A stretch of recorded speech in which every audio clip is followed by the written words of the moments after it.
Šito mēs varam priestāt, ne? Kāpēc? Nē, Ja? Nē, tas koncepts. Tāpēc sāc no jauna.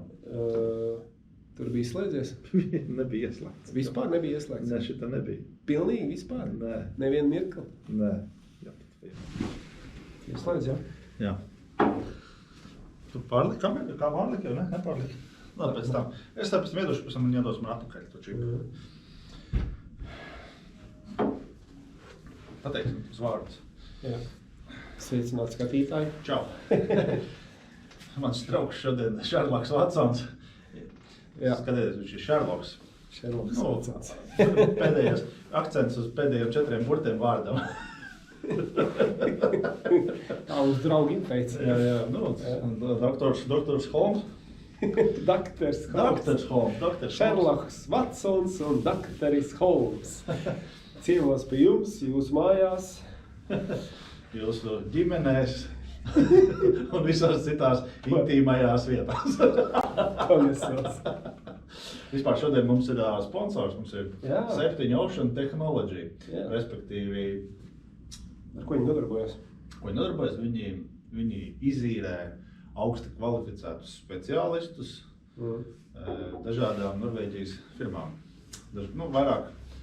Vairāk viņi specializējās uz šito te maritājumu, latviski tas būtu jūrniecības tāda sfēra un tādas lietas. Jā, kurā tur jau ir iesaistīts gan naftas industrija, gan zvejniecība, gan kuģu būvniecības industrija. Jā, tur kaut kas ir. Īstenībā ir baigais deficīts Norvēģijā pēc labiem metanātājiem, jo tos viņiem vajag, kā viņi robuni meklē. Patiesībā viņš man tas priekšnieks visu laiku saka, firmas priekšnieks visu laiku saka, ka viņam vajag. Tu tajā firmā tur sadarbojies, tu jau zini, kas ir aktuāls, kas nav. Tad, respektīvi, metanātājs vajag. Ja kāds skatītājs, kurš skatās, ir metanātājs un grib pārvākties uz Norvēģiju, tad attiecīgi... Es domāju, ka tas ir tā laba informācija. Jā. Interneta adrese būs lejā aprakstā pie video. Alsund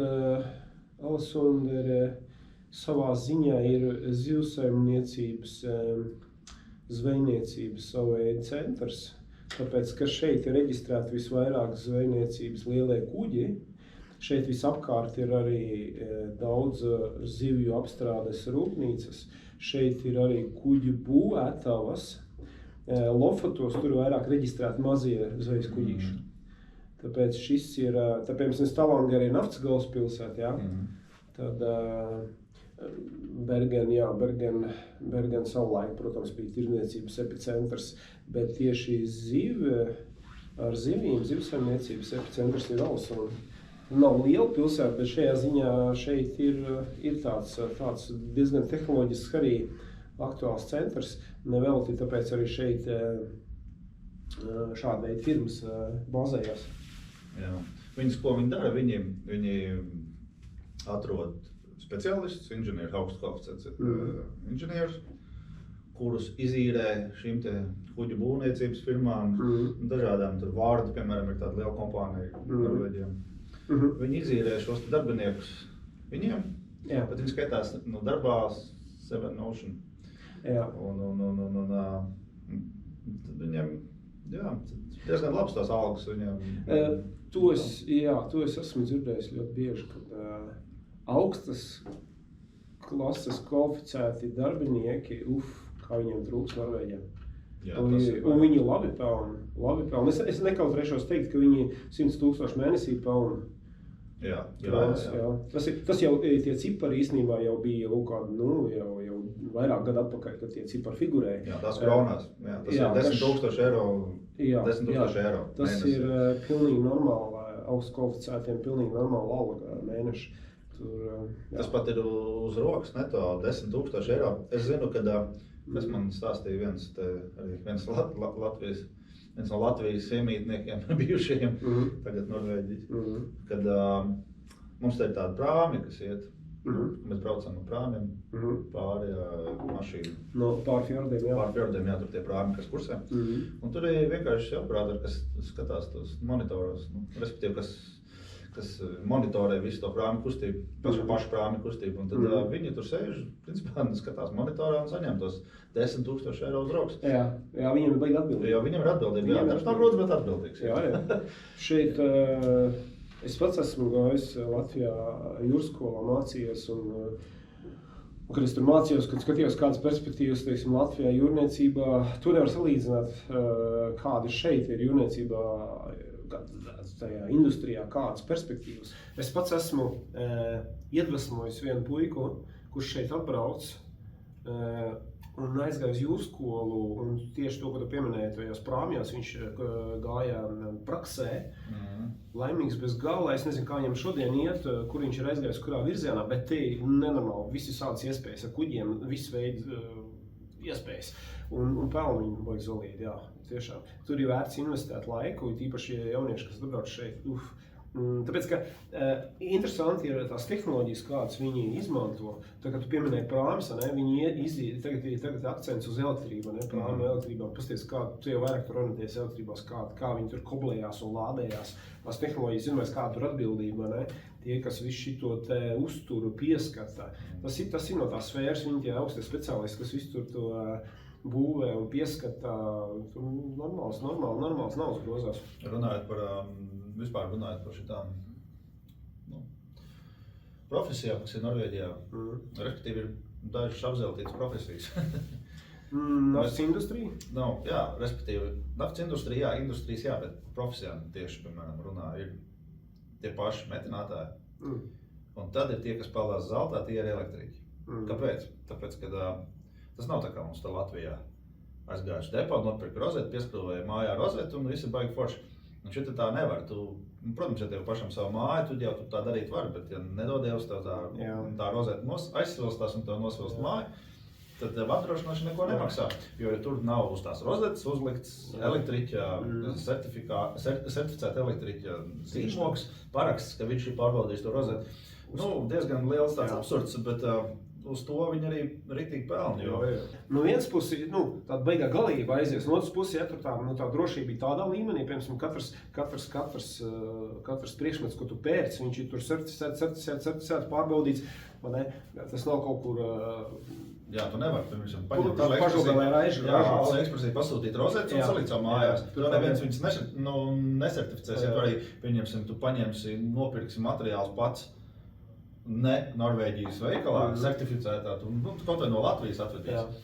Tev neviens viņas parakstus neliks uz viņām, uz tām rozetēm, kaut arī viņas ir 10 reizes labāks. Jo, skaidrs jau, ka Norvēģija arī ved iekšā visāds materiāls arī no Ķīnas, un tādā gadā viņas vienkārši pārbauda, nosarticē, pasaka, kad ir ok. Bet, piemēram, es strādāju zivju fabrikā, un tur priekšniekam bija sadarbība ar elektriķiem, firma kaut kā viņi atbrauc, viņi vecos vadus novākt, lai likt jaunos. Viņi jau nesteidzās, viņi tos vadiņas lēnām krabina nost, un tas priekšnieks jau jūk prātā, viņš saprot, ka pa stundu viņam ir 1000 jāmaksā, un par to, ka viņš to vadiņu tur plēš nost veco, viņš, protams, mums teica letiņiem, davai, palīdziet tos vadus ātri, šņiku noraut nost, labāk cilvēkam tur... Jā, es vēl saprotu, teiksim, tu savienojumus. Es saprotu, jā, tieši tā. Savienojumus tu neļaut likt, teiksim, rozetes skrūvēt klāt, protams, parasts cienīgs cilvēks, viņam tad tā sapratni par to, kā jāpieskrūvē rozeti, ir tāda aptuveni droši vienu, ne? Kaut arī latvietim praktiskajiem ir visiem vienmēr skaidrs, bet vadus pie sienas vienkārši piesist, nezinu, kaut vai labi ne ar naglām, bet kaut vai līstā ielikt iekšā vadus. Tas jau bišķi absurdi, ka tu nedrīkst to darīt. Tur ir tā lieta, kad aiziet galībās niansēs, kas mums ir pilnīgi normāli, ko mēs varam paši izdarīt, vai ne?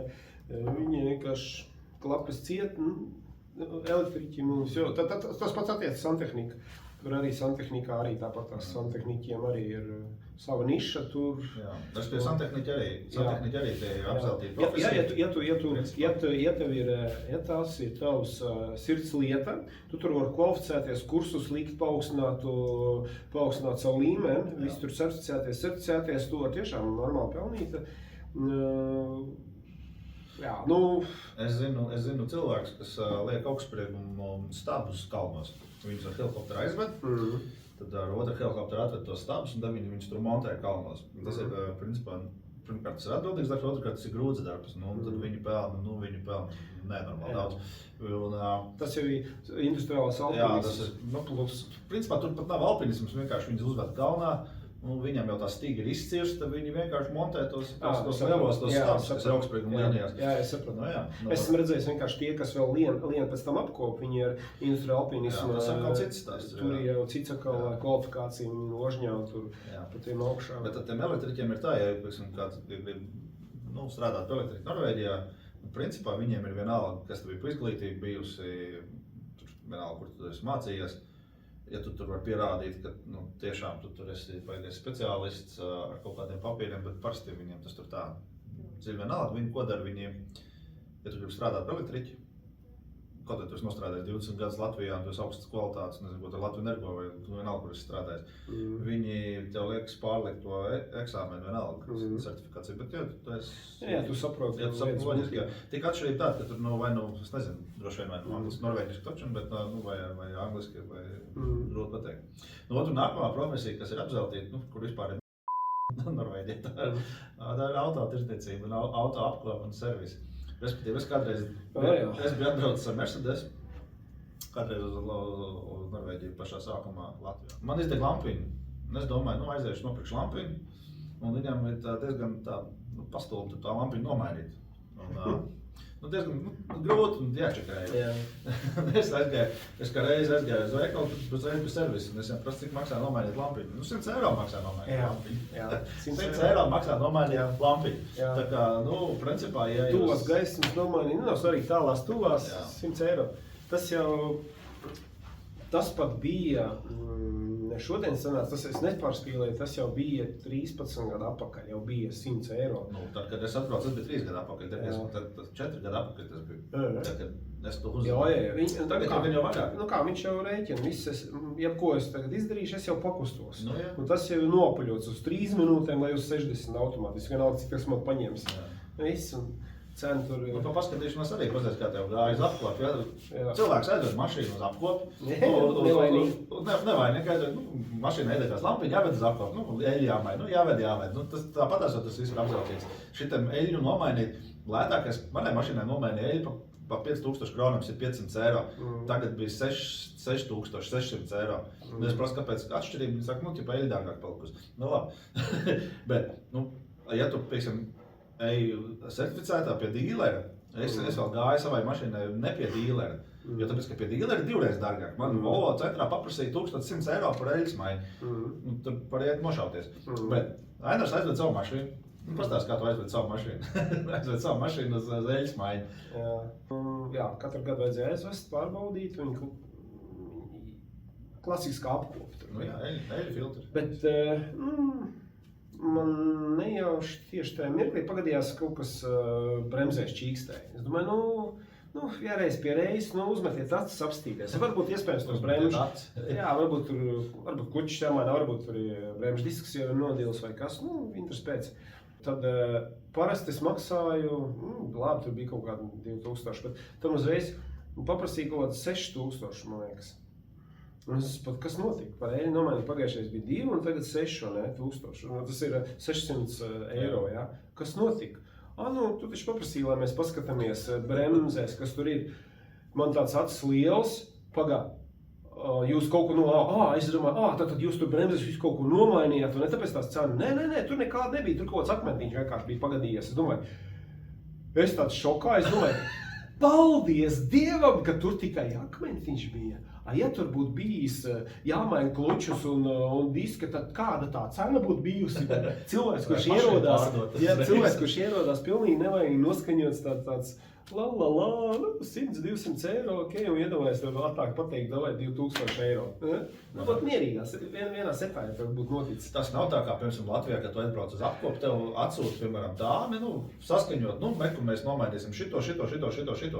Un tur ir mafija nenormālākā, viņi tev neko neprasa, viņi tev vienkārši satais, saliek, salēja viss šķidrums, kurš tev nevajag, kurš tu pats var saliet. Jā, Pat tur vienkārši, Nu kā, viņi jau nezin, ka tu nemāki ieliet... Jā, vēstikla šķidrumu, jā. Ojej. Jā, respektīvi to, tur pa liešanu vien jau tur ir kaut kā 50 eiro aptuveni. Es to vienmēr cenšos ieliet pirms... Es tā pastāšu, kā man pēdējais bija, un tad tā cena tur sanāk, viņi tev vienkārši pasaka, tā cena ir šitādi. Tas nav tā, ka viņi tev tur baigi pabrīdina, ka būs šādi. Es kā Latvijas praktiskais, es atbraucu uz servisu, es saku, man vajag apkop, viņi man labi ir, viņi man tur saskaita, tas tev maksā 7000, kaut kā baigi dārgi. Kas jums tur ir? Mums tur tas saka, šitu ārā, un tad viņi tur izravē to sarakstu, un tad, kad ir normāli, tad es saku, šitā te, tagad man tikai vajag eļu, filtrus, vēstiklas šķidrumus pats var ieliet, un antifrīzes arī pats var ieliet, ja vajag. Un viss pārējais tehniskais šķidrums es arī var ieliet. Viņš nemat eļu nomainīt. Es jau varu eļu nomainīt, bet man viens štampa neieliks tajā. Tur. Un arī tur vispārējiem, ne? Tad tikai dēļ tā zīmoga principā, lai tev mašīnai vēl būtu garantija, tu tērē gadā 5-6 tūkstoši, tas ir kā minimums. Un ja tev vēl jāmaina, viņi jau izdomā, ka baigais paradoks bija pagājuši gadu, viņi man saka tā, mēs tev tagad nomainīsim eļu, nomainīsim filtrus un nākamreiz, kad tu nāks pie 90,000, 70, cik tur 90,000 nobraukums, tev būs jāmaina sparkplugs, kas ir sparkplugs, tas ir sveces, benzīna motors. Tipa sveces jāmaina. Labi, sveces jāmaina. Un cik tās sveces maksā, man nomainīt? Autoservis tā ir smaga tēma. Mēs pazīstam cilvēks, kas ir ļoti cieši saistīti ar auto lietām. Tur liekas labi, es samaksāju lielu naudu, saremontēju, labi. Parastais Norvēģis, kā domā. Labi, dārgi maksā, ko padarīs, viņi salabos. Bet tas, ka es samaksātu nenormālu naudu, nenozīmē, ka viņi tev salabo. Es tev pateikšu piemēru uz savu. Man bija eksidents, es braucu augšā Serpentīnā, man viens pols pakaļ brauc lejā un iebrauc un mašīnai priekšā tur respektīvi bija. Nekas jau tur nebija, vienkārši saskrāpēts bija kaut kāds buferis, tur jānomaina bija reste, tur numurzīmē, tur kaut kas. Respektīvi aizbrauc uz to servisu, uz to pēc apdrošināšanas aizbrauc gadījumu.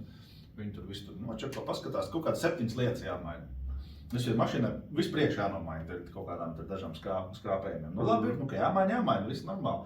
Es tagad mašīnu iedod, viņi nostāvēja tajā servisā kaut kādus 14-15 stundas kopā. 7 detaļas. Tad priekšējā reste, priekšējais logo, tas Volvo man tur, tad tur ir buferis, priekšējais spoilers, vēl kaut kas. Es paskaitīju pēc Norvēģijas cenām, remonts 10,000 eiro. Ar visā laika, ja mēs paskaitām laiku plus detaļas. Vēl parking sensors čakarējās dēļ tā, ka viņš bija uzsists tur.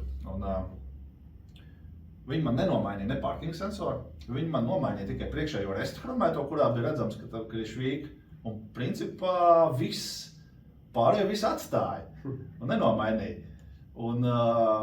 Un cik viņi paņēma par to, es jau nezinu, bet tas, tu samaksā vismaz, tur samaksāja reāli 10,000 eiro, tā apdrošināšana točni samaksāja baigāko summu, un viņi tev neko tur nesataisa. Viņi tev reāli neko nesataisa. Viņi, jo tur jau strādā, tur jau, tur tā kadru maiņa, piemēram, kaut tā pašā Nardobila, kas ir Volvo oficiālais. Tur tie kadri mainās, es pēdējo reizi, kad biju, man bija kaut kāds tur arābs, kurš tur man tur bija ķipa mans tur personīgais mehāniķis. Tagad viņš vairs tur nav, tagad kaut kāds ukrāns, normāli es viņu krieviski parunāju. Jā, viņš tur kaut kādā, tas ir atkal... Autoservisi ir bezgalīgi tēma, tas ir mainām tēmu, tu biji slēpot Trīsilā. Trīsilā, nē, Hafjelā, sorry. Kamēram doktors Holms ir slēpot, tikmēr es arī kājas trenēju. Izskatās, ka man te pamaz ļodījis ir uzlikts.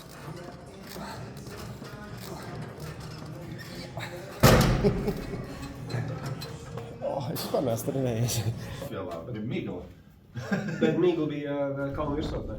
Viņi visur bija. Arī lejā? Viņi bija tā, ka bija augšā, bija migla tā, ka vispār redzēt nevar. Principā tu slēpo, un tev ir tāda sajūta, ka tu kaut kur kusties, bet tev nav nekāda orientīra. Un tad tur tā mēs uzbrauc kalna augšā, veseli čupri cilvēkiem uzbrauc ar tām gondolām augšā, un tad tagad jābrauc lejā. Un tad tur tie stabiņi ir, kur redzēt, kur tā trasa. Un tu redz tikai to vienu stabiņu, un tev tā sajūta, ka tas nākamais stabiņš ir tā kā vairāk pa labi. Bet patiesībā tas stabiņš bija pa kreisi, un viss tas bars brauc kaut kur lejā, nekurienē. Jo tāpēc, ka neko redzēt, pēc tam atopās, ka pagāja te tā trasa kaut kāda jocīga sniegs kaut kāds. Visi tur kaut kur, visi jau tur mēģina, jo tur neko nevar redzēt. Un tur bija reāls čau, tad viss griežās apakaļ, un tad viss brauc. Un tad tur ir tā, tu nobrauc lejā līdz kaut kādai tur pusē, tad tur ir kā tā migla pazūd, un tad tu nobrauc vēl zemāk, un tad atkal ir migla. Un tad ir kādiem slāņiem. Un nav tā, ka tur tikai augšā.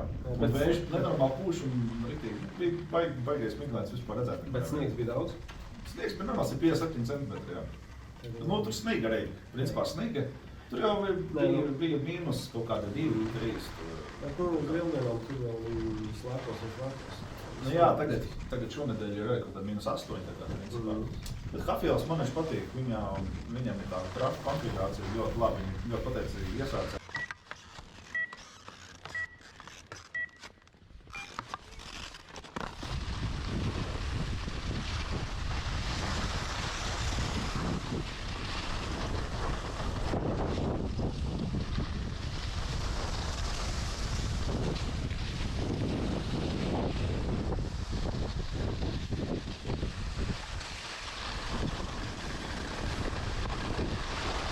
Galvenais, ka vajag reti, kad ir kādām šiem kurortiem, kad tu uzbrauc pašā augšā, un tev iet lejā 2 zaļas trases, principā, līdz lejā. Un kas ir svarīgi, kad tu uzbrauc augšā ar gondolu, lai tu nobrauc lejā, tev jābrauc pa zilo vai pa sarkano. Bet tev nav obligāti jābrauc par gondolu nobrauc lejā. Jā, tur ir. Jā, tur ar gondolu mierīgi. Mēs tā arī darījām. Nu, Edvardam, mums tur bija tāds eksces, ka mēs tur nobraucām pa vienu zaļo, un tagad mums jātiek ir apakaļ augšā, bet, lai tikt apakaļ augšā, mums ar kājām jāiet. Mēs uzbraucam ar pacēlēju, bet tur kaut kādi 1,20 m. Tev ar kājām ar visām slēpiem zabekiem jāiet par to augšā, nu tas ir čau. Nu, tad dabūjām nobraukt lejā par to zilo, tad kaut kā mēs pa diviem mēģināju ieputēt tā, lai nenositās. Jā, normāli, bija forši, jā. Bija vaigā migla, slapš, bija redzēt, neko nevarēja. Jā, pagājušās brīdē bija ideāls laiks. Jā. Šitās arī būs. Būs saulīt, jā. Jo es biju domājis, tās tīrās debesis, mums jābrauc zvaigznes skatīties. Es pat biju izdomājis, kur braukt un kā, bet, nu, man bija sarunāts tie kursi nolikt uz, kā Latvijas pateikt, uz motorlaivu. Uz laivu, jā, tev ir tiesības. Nav līdzekļu tiesības. Jā, tas ir, jā, uz motorlaivu, ja tu gribi braukt, tev vajag, jā, tiesības, tāpat kā autovadītāja tiesības, tev vajag nolikt satiksmes noteikums, kas tur vēl ir aktuāls. Man bija labi, man jau bija viegli. Tur ar karti bija jāstrādā, kursi jānosaka, koordinācija jānosaka, man jau tas bija pilnīgi. Vienkārši, kāpēc viegli, es esmu jūrskolā mācījies, bet es redzu, ka pārējā grupa, tur 11 cilvēki, tur galvas kūp, es pēc 3 minūtes jau uzdevumu izdaru, man reāli pusstundas sēž, man nav ko darīts, nepārši bilē. Es arī esmu mācījies jūrskolā, bet es neesmu uz turmeņos, es esmu elektriķos, līdz ar to man navigācijas un tās kartas man nav bijušas. Jā, tur viņi bija tur deviācijas pieskatīt, tur, es saku, tādos mazos attālumos liekas mierā. Nē, nu tur es jau viņiem arī sāku papildu tam lektoram, skolotājiem jau sāku jau tur viņu pielabot. Man jau palika neērti, varbūt labāk Ainar nomierinies, izskatīs eksāmenā, un tad vajag tagad lēkāt, tad vajag es džeksa, ne? Bet es tur pielaboju, bet nu tā, es tā pa tēmu forši tā iekļāvu, ne? Bet es tur vēl arī, nu, vēl papildus, es saku, nu, klausās čaļi, jūs tur tagad rēķināt, tur tos attālums, laiku, jā, tur jūras jūdzes un cik tur mezglos, ja brauks, cik tu ilgā laikā, cik tu nobrauksi, ne? Es saku, paga, čaļi, ja jūs zināt, cik jums ir degviela, tad ņemiet vērā, vai jūs brauc pret vēju vai pa vējam, vai tur ir strauma pretējā, jo bejas tas lektors teica, jā, protams, es biju uz kursiem šajā glābšanas vienībā. kas nodarbojas ar glābšanas kuģu glābšanu, un viņiem arī, protams, ir helikopteri, kas glāba kalnos cilvēks. Tie profesionāli cilvēki, visi ir baigi forši pieredzi. Interesanti tieši tas, ka kursos to apgūsti, ir dzirdīt tādas lietas, kas izdzīvs, vai ne? Nevis vienkārši tie grāmatā paragrāfus lasa, bet izdzīvs. Un tā viņš teica, jā, bija tāds gadījums, jā, es tur braucu vienā virzienā, žuks aizbraucu, otrā pusē, 1/3 nobrauc tikai un visu tukšu bāk. Bija tāds gadījums sievas un telegrāmu, ja? Jā, tad es biju aizņemts ar tādām lietām, bet, ko es gribēju teikt, mēs jau ar Dr. Holm runājām, kad nebūtu slikt arī, ja reiz mēs runājam bieži par Norvēģiju, tad nebūtu slikt arī pieminēt, varbūt iemest iekšā sarunā mūsu, kas ir jauns notiek Norvēģijā, varbūt var papētīt mēdīs, kas notic. Kas notika tagad, vai ne? Kas man likās interesants un viņš tāds smieklīgs. Visiem Norvēģijā ar lielu smaitu uztver Eirovīzijas, Zviedrijas valsts Eirovīzijas konkursu. Jā, tajā uzvarēja Norvēģi. Divi dvīņi, kas dzieda. Norvēģi ar Zviedriem, mūžīgie kašķi, kā jau kārtīgi kaimiņi. Tas tāpatās kā latvieši ar lietuviešiem. Jā, nedod Dievs. Normāli lēšiem tur pakašķēties. Nedod Dievs vēl iesaist slēpošanas tēmu visā tajā, tad vispār tur iet zoben un nūjas pa gaisu. Bet tagad arī Zviedri saprot, kā tas tagad sanāk. Norvēģi beidzot Norvēģi var balsot par norvēģiem, ja tu jau par savu valsts nevar balsot. Beidzot mēs par saviem varam balsot. Un labāk Zviedri sēž, bet klausieties, paši taču sabalsojāt. Nē, viņi jau tur tie divi tādi dvīņi, kas ir, viņi jau ir no bērnu kājas, jau dzied, viņi tiešām, viņi visu mūžu, es pat nezinu, cik viņiem tagad jau ir gadi, jau virs 20. Viņi profesionāli visu mūžu to nodarbojuši. Vispār jau Zviedrijā, teiksim, tā mūzikas industrija ir diezgan augstā līmenī vienmēr bijusi, tīpaši priekš Eirovīzijas stilam. Tā kā tas mēdījos... Tur jau skaidrs, tur jau ar pieredzi bagāti. Jā, tas tāds interesants rozīnīt, kas notika. Starp citu, man ir ideja. Piemēram, es aicinu arī skatītājus uzdot jautājumus, kāds ir interesants tēmas. Mēs labprāt apsvērīsim, cik nu zināsim, tik nu pastāstīsim. Un ja kādu tēmu padziļināt, mēs, piemēram, neesam, teiksim, iztirzājuši. Jā, iztirzājuši, tad varam, es zinu, kā var atrast, teiksim, Norvēģijas avotos, kā var atrast par to tēmu vieglāk un ātrāk, bet... Jā, rakstiet komentārus, mēs labprāt atbildēsim uz visiem komentāriem, kas būs. Jā. Tas ir mums tāda jauna rubrika, jā, Šerloks Vatsons un Dr. Holms atbild uz komentāriem. Jā, protams, mums ir daudz tēmas, par kurām mēs labprāt parunātu. Katrai tēmai bez maz vai vajag veselu sēriju. Viennozīmīgi. Es labprāt, piemēram, uz katru reizi sagatavotos bišķi uz kaut kādu vienu tēmu vairāk kārtīgāk, bet par citām tēmām labprāt mēs varam pieskarties, iziet cauri uz ātru roku. Tu pieminēji, kā svin Jāņus, starp citu. Norvēģi svin Jāņus, jā. Jā, izrādās, kad svin viņi ir īpatnības, ar ko atšķirās Norvēģi Jāņi no Latvijas. Latvijā Jāņiem ir galvenais tā negulēšana, vai ne? Tās dažas stundas negulēšana, viena no tradīcijām. Bet šeit jāņem vērā tas, tā Norvēģijas valsts, viņai ļoti gārā, šeit ir polārās dienas, polārās naktis. Tad, kad, piemēram, šeit pilsēta Alsunā, te tumsas vispār nav reāls tāds. Te tu nevar pateikt, neiesim gulēt, kamēram tumsa. Tas vienkārši tāda parādība atkrīt. Jo tumsa nepienāk. Jā, kādreiz man likās, viņiem droši vien vispār tā nesvien, bet nē, viņiem ir tās pagāniskās, tās senās tradīcijas saglabājušās, ir īpaši. To es pamanīju, ka tu sāci novērot seno laiku mākslinieku darbus. Tu atrodi reālus mākslas gleznas, kurās ir kārtīgi Jāņi uzgleznot, kur ir riktīgs ugunskurs, kur cilvēks stāv vainagiem un dejo apkārt.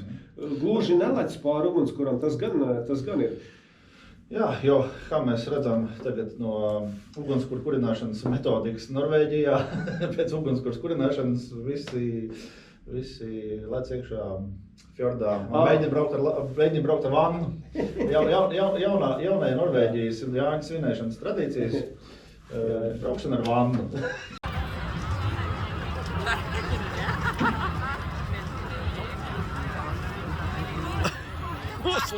Mēģinām aizbraukt ar vandu. Doktors Holmes gribēja pieminēt to, ka mūsu pilsētā Alsundā ir tradīcija, kurā tiek būvēta katru gadu ļoti augsts ugunskurs. Un šeit, starp citu, ir... Pamēģini pārlaikt, viņam viņš ir 50 metrus augsts. Pamēģini pārlaikt. Šeit bija uzcelts pasaules augstākais ugunskurs. Viņš bija, ja nemaldos, 47,5 vai gandrīz 48 metru augsts. Ir uzcelts vienā vietā augstāks. Un starp citu šī Alsunas puiši palīdzēja, kurā valstī, man izskatīt no galvas, kurā uzbūvēja augstāk. Bet tajā valstī viņam arī tradīcija būvēt ugunskurs katru gadu, bet tajā valstī viņi būvē ļoti ātri, jo nedrīkst traucēt apkārt dzīvojošajiem.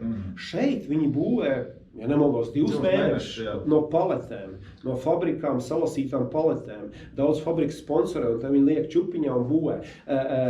Guinness rekords tagad piedara tai valstī, bet ir viena nianse, ko es uzskatu, kas arī mēdījos pārāk viņi slinki un neuzsver. Šeit uzbūvēja puiši bez tehnikas, ar savām rokām tikai. Viņi cēla visu augšā un nagloja. Mums ir doktors, bet Šarloks Vatsons, mums ir Guinness rekordists ugunskura celšanā, starp citu. Viņš piedalījās ugunskura tapināšanā.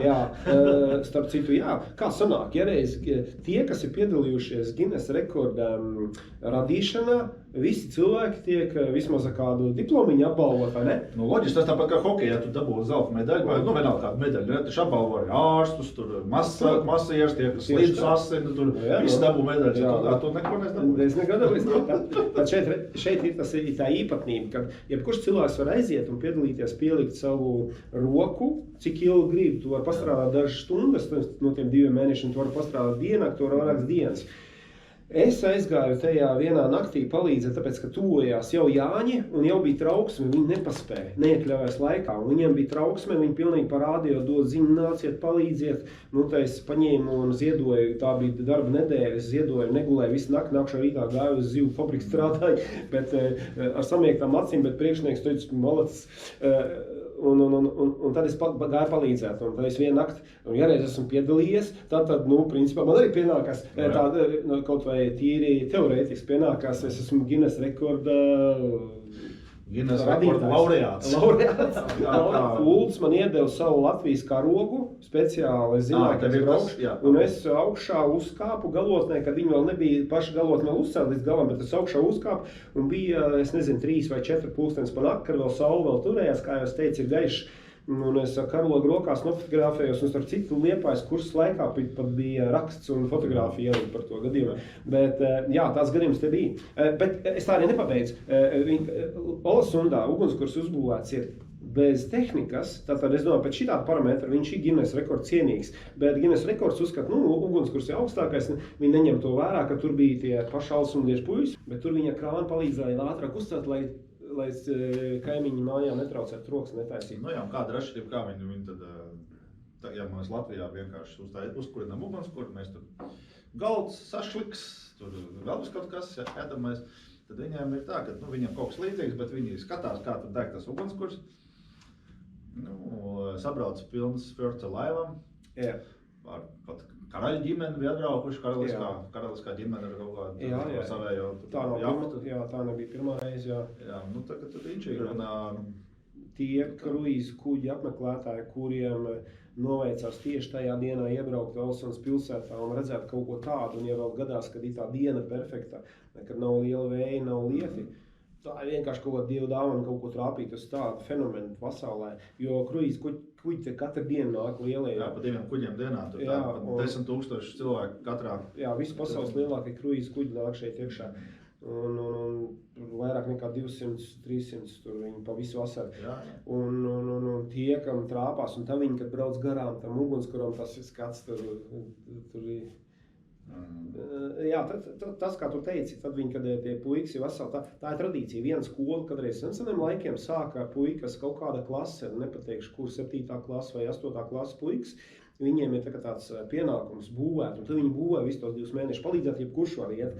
Un tad viņi, protams, kad viņi ugunskurs ir nodedzis, tad viņiem ir tā kā gods, viņi tur lec ūdenī blakus, tā kā tu teici, un ar vannām peld. Vienādi sakot, senču tradīcijas, viņi, protams, jau ir aizmirsuši visus tos, kas viņiem ir bijuši, tā nav tā kā Latvijā saulstāvis, kas viņi, starp citu, jāņem ir 21., 22., 23. Jā, viņi... Īstie, jā. Viņi sieri jau tur neēd un neripina, bet kaut kas ir saglabājies. Jā. Ja mēs varam uzskatīt, ka uguns rituāls ir uzkurināt, palaišu ugunskura, pēc tam ar vannu pabraukāt apkārt. Jā, bet pasies, kā bija padomju laikos, es uzvaros pie Opi, ka braucām padomju laikos jau tur bija, uz to tur skatījās tā, ko tu te svini, ko tu dari, vai ne? Tur bija dažādi iemesli. Tajos laikos Ops, es atceros, ko viņš darīja. Apkārt viņiem laukiem kombaini sarkanie ņīvas nopļauj labības un visiem plīs riepas. Un visi grābī pilni šitādām kombaini riepām. Jā. Tad Ops salasīja visu tās riepas un tad tev bija jāņem ugunskurs. Atnāc, piemēram, kaut kāds, varbūt, kam nepatīk latviešu tradīcijas, kaut kāds tur ierēdnis atnāk, ko tu dari, neko tīru dabu, var teikt. Jā, tīru dabu, riepas, nezinu. Tu iedomājies, kaut ko tādu iedomāties tajos laikos, salīdzini šajos laikos, kādi meli dūmi, un katrs kaimiņš dedzina riepas. Viss ir normāli, tas ir vienkārši kaut tādu piedzīvot. Tas bija unikāli laiki. Jā. Par kalnu namiņiem, jā. Kāds tev ir priekšstats par kalnu namiņiem? Norvēģija ir diezgan unikāla zeme. Ne ar to, ka tur ir šeit ir kalni, bet ar to, ka kalnos ir mājas. Saucamās hitas, jeb kalnu mājiņas. Tas tā kā normālām latvietim, kurš dzīvo pilsētā ir savu dāču, kas, kā latviski tas būs. Vasarnīca, jā. Tad Norvēģiem arī ir vasarnīcas, tikai viņiem ir kalnos, bet ne par to stāsta par to, kad Norvēģiem ir kalnos mājas, bet ir arī turismu mājas. Ko tas nozīmē? Tas nozīmē, ka ja mēs gribam, piemēram, iet pārgājienās, kalnu te ir ļoti daudz, un ielejas un plašas un reāli, ka tu veidi, tur zonu nav, zonas pārklājums nav, telefonam pārklājumi nekāda nav praktiski, un ja tu gribi iet nedēļu, tad tur tā diezgan čābīgi ar teltu un visu to ēdamo, kas tev jāņem līdzi. Tāpēc viņi ir izdomājuši tā, ka viņi ir sabūvējuši principā pa visu Norvēģiju mājas, tāds būdiņas dažāds, sākot no 1, 2, 3 vietīgas, līdz pat jau bez mazējo viesnīcām, kur apkalpošas personāls respektīvi kalnos, kurā nav nekādas komunikācijas, nekas, nav ne elektrības, nekas, tur ir ģeneratori. Ko tas nozīmē? Tas nozīmē, ka tu ej, piemēram, no viena punkta A līdz punktam B, starp kuriem ir aptuveni 10 stundas, ko iet, tu aizēji līdz tam punktam B, un tev ir mājiņa, tur var pārgulēt, tur var paņemt savu. Tu vari neņemt līdzi ēdamo, tur ir pilns ar ēdienu, tur ir nolikt ar ēdienu, konservi, viss kaut kas, respektīvi. Un visām tām mājiņām Norvēģijā ir viena atslēga. Viena atslēga uz visām mājiņām. Respektīvi, tu iestājies klubā, tu maksā kaut kādu mēnešu maksu, tev iedod atslēgu, un tad tu tur vari vazāties par to Norvēģiju, kaut vai, es nezinu, tu izēji no mājas, un pēc 2 gadiem atnāc atpakaļ. Principā, un tu eji no vienas mājas uz otru, un tā tu pa tiem kalniem tur eji. Un tu paņem to ēdamo, ko tu tur izlieto, tur ir kladīti, pēc tam pierakst, un tad tev mēneša beigās atnāk rēķins, ko tu samaksā. Ko tu apēdi? Ko tu apēdi, jā. Tas viss uz brīvprātīgs principiem. Unikāli, tas ir principā, tas tikai var būt tikai Norvēģijā. Bet, protams, uzreiz, es varētu aiziet tur kaut ko piekraut pilnu somainas mājās. Tā arī bija. Bija viens gadījums, jā. Bija viens gadījums, es iesaņem telegramu. Bet ne. Viens norvēģis. Šitā arī barojās no tām mājiņām, bet ilgi viņi nevarēja noķert. Ilgi nevarēja. Ilgi, jā, viņi vairākus gadus mēģināja ķert, un viņš normāli staigāja pa mājiņām, kas viņam tur ar helikopteru atved to ēdienu, saliek.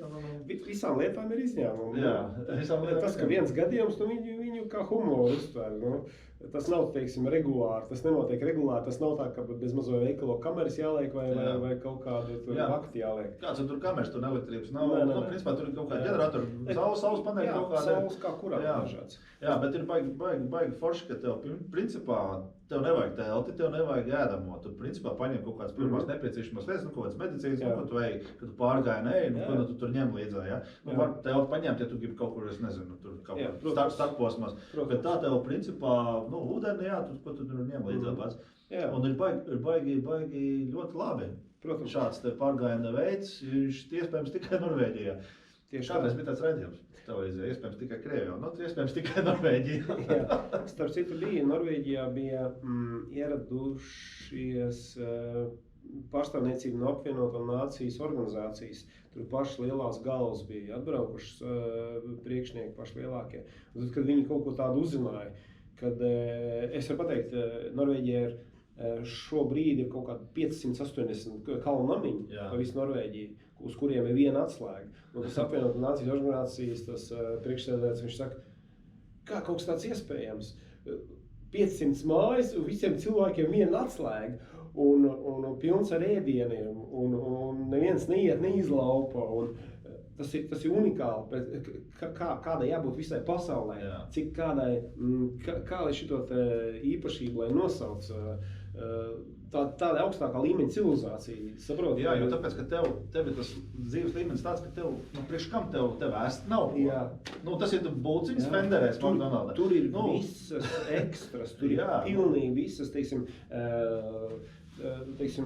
lai normāli eksistētu, tur priekš austrumu eiropiešu saprašanas, tas ir nesaprotam, kāds iespējams, vienkārši stāv brīvi. Kādas, starp citu, mēs pat redzējām kaut kādas cepeškrāsnes, kas tur bija, cirvi, visi instrumenti. Jā, respektīvi, mēs uzējām augšā kaut kādā kalnā, tepat netāli, tas bija maz, tur liekas paņem plecānai mājā. Jā, tur bija ne tikai, tur bija šķūnis, tāda māja, uztaisiet, mēs uzējām kalnas, kad mēs kaut kādu māju. Attaisam durvis, tur benzīnu, šitais te zāģis, kosvārds zāģis, kaut kāds mazs ģenerators vēl bija, var benzīna kannas, malkas muku salikt, kaut kāds, tā, lai tu tur pikniku var normāli uztaisīt. Mierīgi. Ideāli, mēs viens ko tur ņem, un galvenais, ka šeit ir baigi interesanti, tu aizēji uz tādu vietu, piemēram, kur tur ir iekopt, kur ir kaut kāda ugunskura vieta un tā, tur ir malka sakrāmēta, viss tur ir smuku uztaisīts, un tu tā kā jau ej ar savu, tu iztērē to, kas tur ir, un tad tu noliec vietā.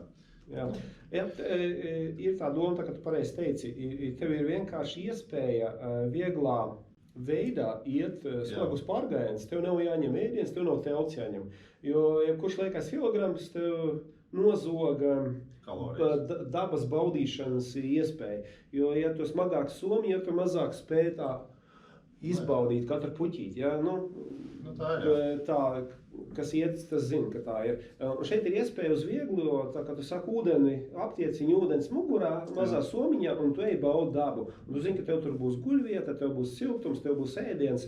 Un visas būdiņas kalna mamiņa iedalās 3 veidos. Viens ir tā, ka tu teici gan izvēl viesnīca, personāli, kur nogādā helikopteri, tikai helikopteri piegādā visu, ko vajag. Tur ir visas ekstras, otrs ir, kur cilvēku nav apkalpošanas personāls, ir ēdiens. Bet trešais veids, kur nav ēdiens, kur vienkārši tikai guļvieta. Un krāsniņi varbūt, lai sasildītos. Un tās ir maziņākas, un iespējams, ka tu atnāks, tur, piemēram, var gadīties, ka ir pilns. Šajos laikos tīpaši pēc pandēmijas tika tā aktuālāks palika tā kā rezervēšana. Viņiem daudz maz kaut kāda kontrola, bet nav nekāds problēmas, ja tu atnāksi, guļvietas ir pilns, viņiem ir ekstras matracīši, kur uz grīdām guļ. Es, godīgi sakot, neesmu dzirdējis, ka tur kāds tagad netiek iekšā tādus stāstus. Visi saspiežās, tur krāts un viss pārējās lietas dara un trokšņo. Tas Norvēģiem ir tāda nacionālā īpatnība. Viņiem patīk krākšana, jā, tas citums, bet viņiem patīk tāda mazohistiskais tāds seno laiku tāds īpatnības vienmēr. Senos laikos džempers, kas kož, tas ir top džempers. Ja tu aizēji guli būdiņā, kur nav ūdens, nav toalete, kur nav elektrība, tas ir labākās būdiņas. Ja tu guli čarkstošā gultā, kur dēls, ka tu pats pamosties pie katra pagrieziena un pamodini visu pārējos 5, tā ir super būdiņa. Tas ir līdz tam ir jāizaug, lai tu padomāt, tā ir ekstāze. Saprot, ir būdiņas, kas es vienkārši to matracu nolieku pie zemes, lai es pats vienkārši sev nemodinātu. Ne tas, ka es tev modināšu, ka es grodzos, ka tur čīkst un starpsienas starp tiem viena istabiņas, otra viena tā plānē, un tu visas dzirdi, un ka tur guļ 50 cilvēku un katrs grozās, tur ir visi kokos čirkstošos. Ne, tā ir tāda nacionāla īpatnība. Bet tā viena atslēga, man pat bija gadījums, es aizgāju un es aizmirsu atslēgu un bija cieta. Bet tā atslēga ir tik vienkārša. Es atradu naglu, tīrais latvietis atver. Ko darīt? Viss apkārt skatās nevienu cilvēku, kur man ir zonas, kā jau tu teici, zonas kalnos nav. Un jā, tā ir baigā, tā ir pasaulē, kurā var iegrimt un atslēgties un sajusties maziņš un niecīgs un dabas varenībā iekrist starp lieliem kalniem atrasties, piemēram, kad tu viens pats esi. To nevar vārdos, nekā ne bildās, ne video, ne vārdos vēl nevar atlasīt. Tās sajūtas. Vēl pērkons jau tur gadījumā vēl trāpās, tad tas atbalsts starp tiem kalniem ir pēc ielējā. Tad tas ir arī. Pērkons nav joki, jā. Tas bija mēs uz tiem gājām 2 gadus atpakaļ.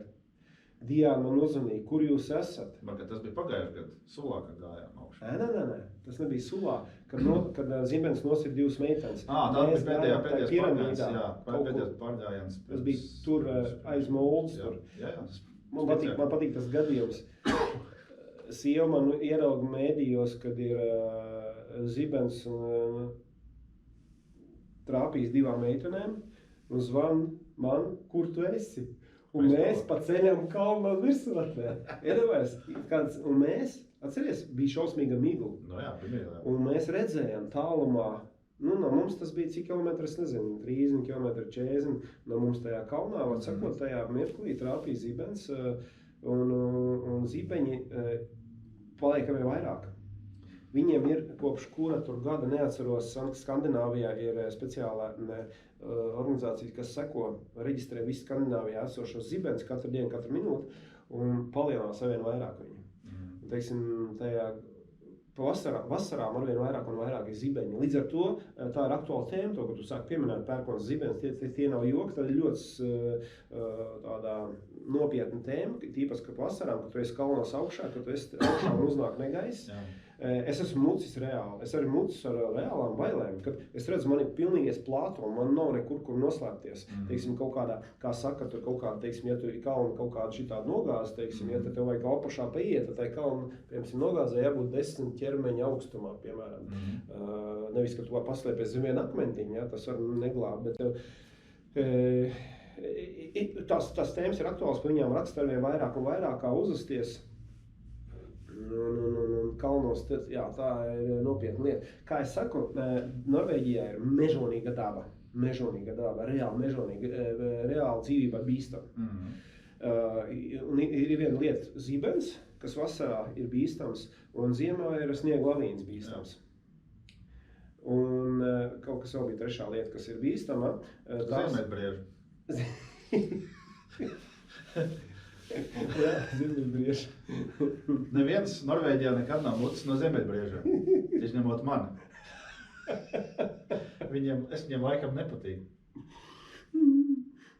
Atkal bija tāds gadījums. Jā. Es aizbraucu, man ir 2 darbietas, viena ziemeļos tālu prom, praktiski ziemeļpolā, pie Zviedrijas robežas, tur starp Zviedriju un pie Somijas, Zviedrijas tur kaut kā tā robeža. Un tur ir tādi liela plāto, viņi tādi lielais un tā. Un tur ir ziemeļbrieži ļoti daudz. Bet tie ir nevis savvaļas, bet kas viņi skaitās? Viņiem ir saimnieki. Jā, viņiem ir saimnieki, bet viņus palaiž tā kā aitas ar zvaniņiem. Jā, viņš visu gadu klīst tur. Viņš tur klīst, jā. Kā saimnieks jau bišķi tur pieskat, var iet līdz vai ne? Lūk, un tad viņi tur vazājās pa ceļu, tur brauc ar mašīnu, viņi tur neliekās traucēt, ka tu nevar pabraukt garām. Tad tur ir mātītes, tur ir pateicīgi bērni, un tad ir šitie džeki, ziemeļbrieži, kas to savu teritoriju sargā. Un es tur aizgāju pārgājienājus, pēc darbu, parasti, kas aizpēc uz to darbu, tad tur ir man nedēļa kaut kur tur dzīvojos, un tad es sestdienas svētdien biju, tad man iziešu pārgājienā. Viens pats aizgāja, labi, kā bija krūmi, kaut kādu meži, jo tur arī mežu nav, principā tur diezgan pliks sunas un tur kaut kāda krūma aug. Un es tagad teju un skatos, viens tur ziemeļbriedis, tēviņš tāds normāli, tur jau kāja jau kašā un tur ar tiem ragiem un mauc lejā. Es tagad devu pederi. Es jau nezinu, ko viņš. Man tur tās nūjas ir, domāju, ja nu gadījumā kas, man tās divas nūjas, es tev viņu tur pavadīšos. Bet, bišķiņ tā bija. Jā, kaut arī viņi tik cilvēku augumā ir, bet vienalga bija ļoti maz. Jā, viņi tur skrien, viņi riktīgi skrien, viņi ātri skrien. Un tur tā apkārt bija tāda purvaini, bet vienalga viņam tās kājas gars, viņi tā kā aļņus. Ragi. Jā, Joku maz.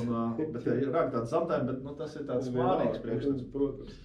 Un nolūk, un tad es nebiju panējis man nebija mutis no ziemeļbriežiem, jo kas to lai zina, kas viņam tur tajā galvā. Viņš tāds izskatījās tāds, man te saka ziemeļbrieži normāli, nevienam neko slikti nedara, ko izņemot man, es viņam laikam nepatīk.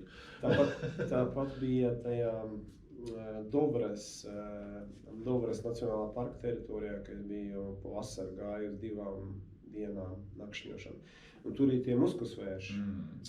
Muskusvērši ir vienīgā vieta, kur visā Eiropā, ir vēl Krievijā un Ziemeļamerikā kaut kur. Viņi šeit ir introducēti, bet jebkurā gadījumā viņi ir brīvā savaļā. Un viņi ir ļoti bīstami. Viņi arī nav cilvēku augumā. Viņi skaitās aitas kaut kādā dzimtas tur pārstāvi.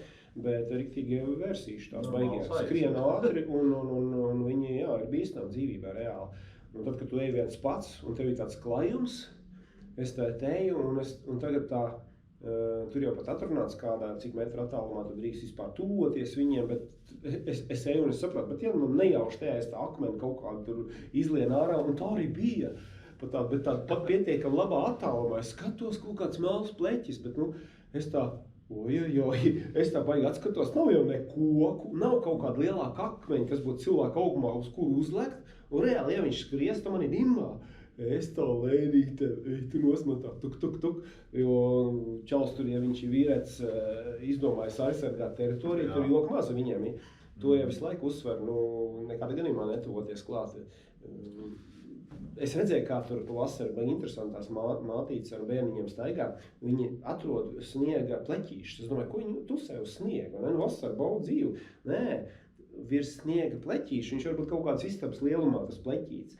Tur knišli, insekti, visi šitie odi, visi veidi, viņi tur neuzturās. Tieši virs tā sniega. Un viņi bauda dzīvi tur, viņiem nekož.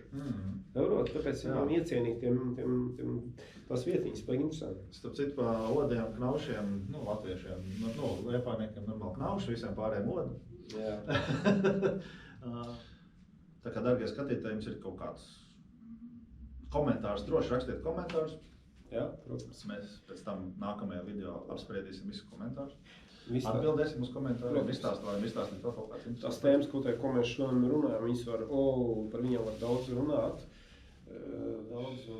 Daudzums idejas, uz kuriem mēs brauksim, kur mēs filmēsim, par ko mēs stāstīsim, bet droši jautājiet, Jā. Un tad tiekās. Jā. Subscribe, like, kā latviski? Subscribe. Jā, Pieraksties. Es saku, dariet kaut ko. Kaut ko tur dariet, tur tās pogas, viss vajag saspiest un būs viss baigi forši. Čau.